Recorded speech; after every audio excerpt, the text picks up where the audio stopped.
finish my project, so watch me. Good morning! Good morning! This is my project for this morning. Nagsimula na ako maglinis. Patitikimin natin ng linis itong dirty kitchen. Yan, sinabunan ko na yan. Kakain lang ako kasi I'm hungry. So later, kikintab na yan.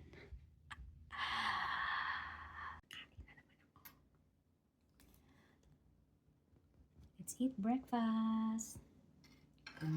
Kagabi is adobo. Today is dried fish and salmon and rice. Kain. Punta ako sa back deck. Doon ako kakain. Harang pagkawan. Let's eat. Sana all tayo ako. Sana all ko kong view. Kain. Thank you Lord sa